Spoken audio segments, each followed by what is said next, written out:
Jeremy Clarkson loved this car so much he gave it a name.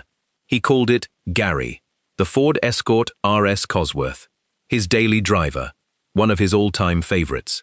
A wild, whale-tailed rocket he once said would sit outside his house at night, angry, spoiling for a fight. So here's the strange part. The very same car that Clarkson adored, the police adored too. But not to review it, to catch criminals in it, to hunt down the very people who loved it just as much as he did. Across Britain, forces took this exact machine, the road-going rally car, and turned it into a pursuit weapon. Blue lights, sirens, police livery over that famous whale-tail wing, and they didn't do it for fun. They did it because a specific type of crime was terrorizing Britain, and nothing else in the police fleet could keep up. This is Britain Car Legends, and this is why the law took Jeremy Clarkson's favorite car and turned it into a copper's worst nightmare for the men it was hunting. To understand why the police needed a car this extreme, you first have to understand what this car actually was. Because it was never meant to be an ordinary Ford. Rewind to the early 1990s.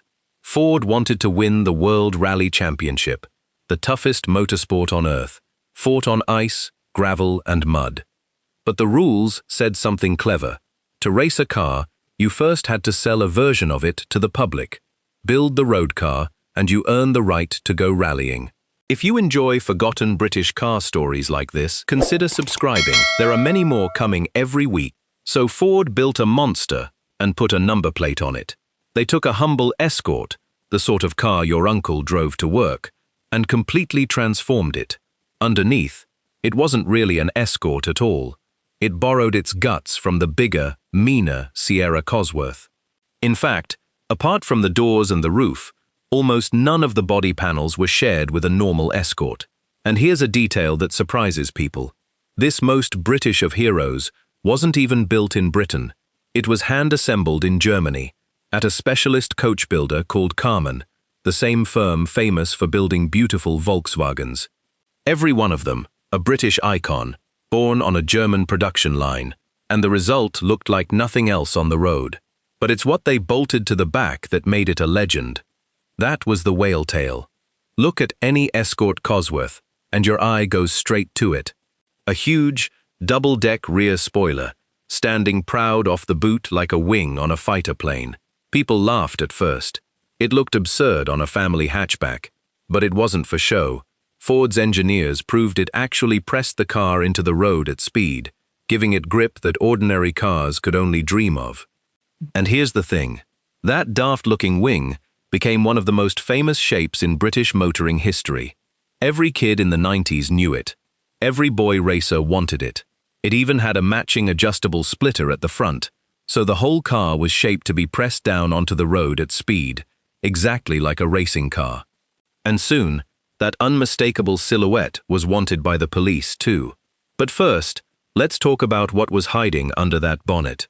The heart of the car was its engine, a 2-liter, turbocharged 4-cylinder, built by the legendary British engineering firm Cosworth. And it was savage. In standard form, it produced around 224 brake horsepower. Now, that might not sound like much today, but in the early 90s, in a small, light car like this, it was ferocious. It could launch from 0 to 60 in around 5 seconds and go on to about 150 miles an hour. Numbers that, at the time, were simply unheard of for a car that ordinary people could actually buy. But the real magic was the turbo. And this is a lovely detail. The first cars used a colossal turbocharger, the very same monster unit Ford had used on its fearsome Group B racing car, the RS 200. It was almost too big for a road car. It meant the power didn't arrive smoothly. It arrived all at once, in a violent surge. There was a moment of quiet, a beat of nothing, and then the boost hit like a punch to the back. That's exactly why Clarkson described his one as always spoiling for a fight. And that same brutal character is why it was perfect for what came next. But there was one more thing about that engine that would matter enormously, both to the criminals and to the police.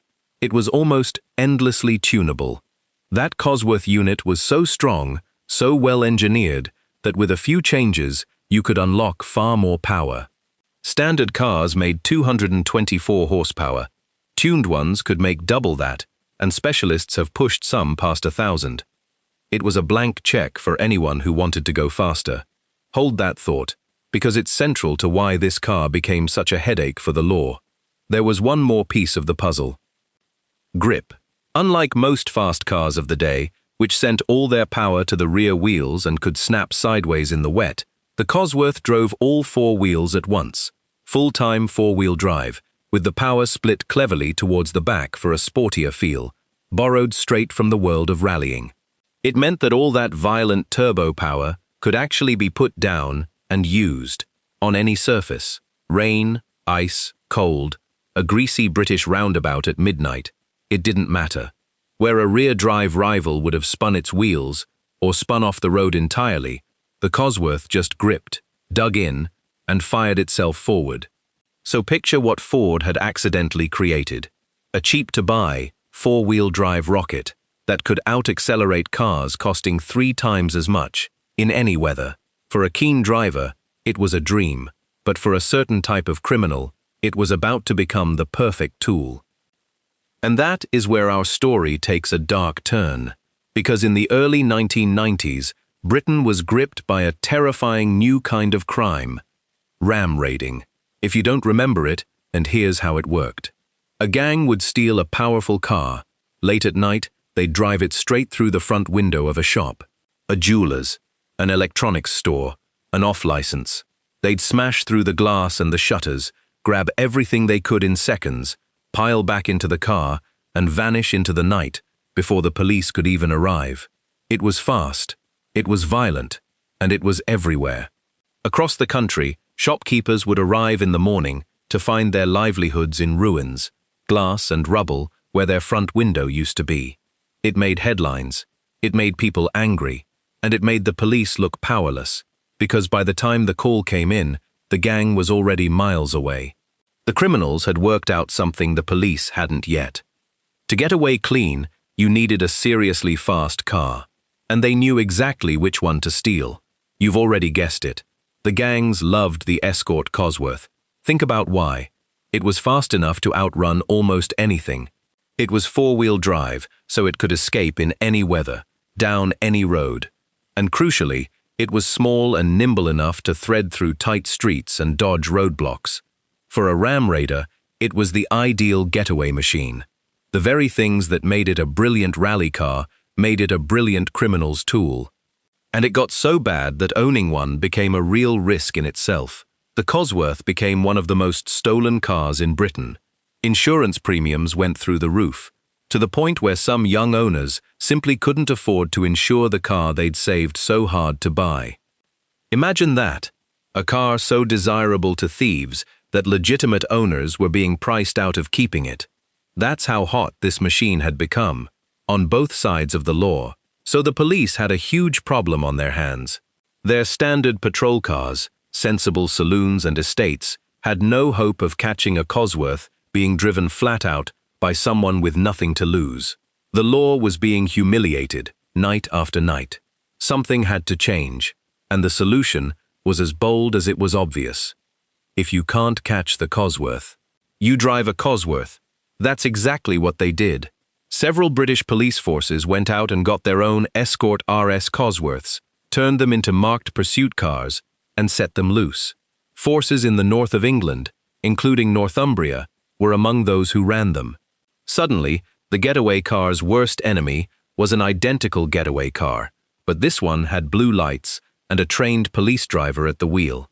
Just imagine that scene. A gang smashes into a shop, leaps into their stolen Cosworth, and screams off into the dark, certain they've got away with it again, the way they always had. Then one of them glances in the mirror, and there, headlights closing in fast, is the exact same car, same shape, same whale tail, same savage turbo howl, except this one is chasing them, and behind its wheel isn't a panicking thief, but a highly trained police pursuit driver who knows exactly what this car can do. That must have been a gut-wrenching moment. The instant a criminal realized the one advantage they'd always relied on, raw speed, had just vanished. For the first time, The criminals had finally met their match. The message was simple and deliberate. There is no longer a car fast enough to run. But running these cars wasn't quite as simple as it sounds. Here's a problem the police quickly discovered.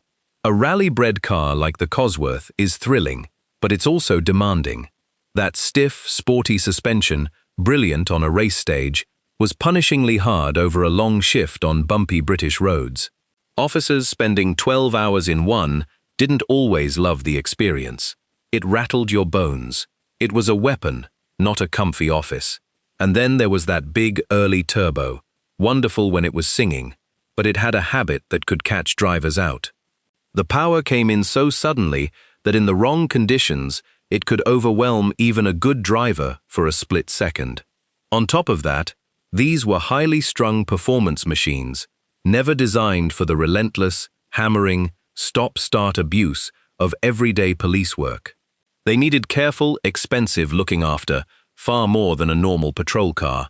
But for the specific job of catching the fastest criminals on the road, nothing else came close. The police were willing to put up with every one of those downsides, because the alternative was letting the villains win. And no force wanted to admit it had been beaten by a getaway driver, and that tells you just how desperate the situation had become. Which raises a bigger question. How good was this car, really, away from the crime and the chases? The answer is, it was a genuine world beater. Out on the rally stages it was born for, the Escort Cosworth was a giant. This was the whole reason it existed, remember? And it delivered. From 1993, the Escort Cosworth went to war in the World Rally Championship, battling the best in the world, the Flying Lanciers, the Toyotas, the Subarus, on ice, gravel, tarmac and mud, on every continent. In the hands of legendary drivers, it won some of the sport's most famous rallies and became one of the icons of 90s motorsport. The car you might have seen with blue lights on a British high street was, at its core, a top-flight international racing machine, developed to conquer the toughest competition on Earth. Very few police cars in history can claim a bloodline like that. That's what makes this whole story so special. This wasn't a boring saloon with a badge stuck on it. This was a homologation special, a rare road-going racing car pressed into service to fight crime. It was almost too good for the job, but the story doesn't end on the rally stage or the high street. It ends with a legend, because today, the Escort RS Cosworth is worth a fortune.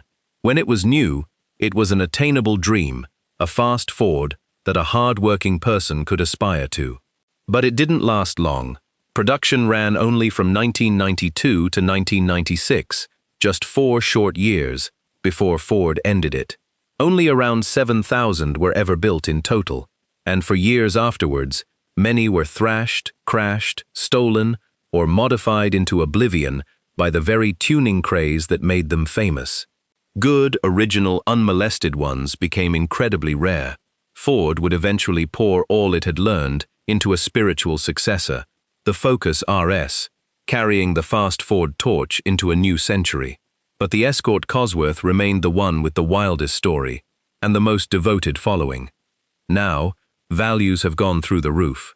Clean examples change hands for tens of thousands of pounds, and the very best, the rarest, sell for far more. The car that was once the tool of ram raiders and the terror of the high street is now a treasured classic, locked away in private collections and climate-controlled garages.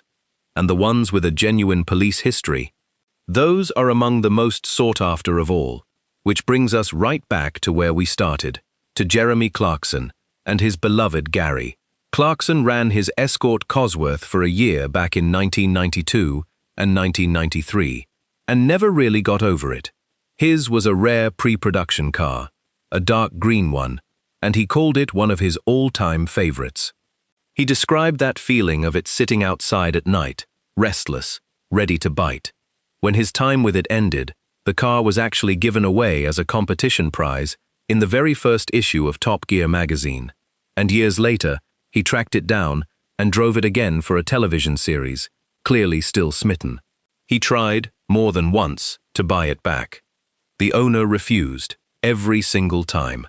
That's the kind of loyalty this car inspires in people. When it eventually sold at auction, it went for a small fortune, purely because of the man who'd once loved it.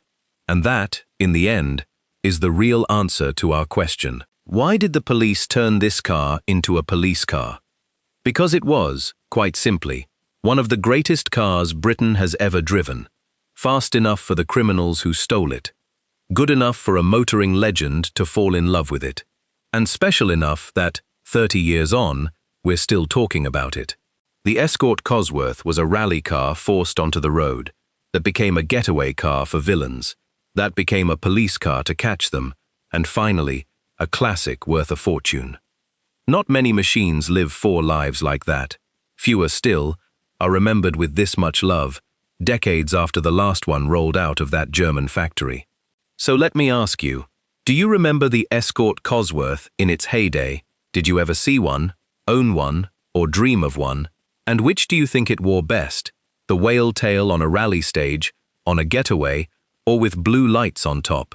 Tell me in the comments. I read every single reply.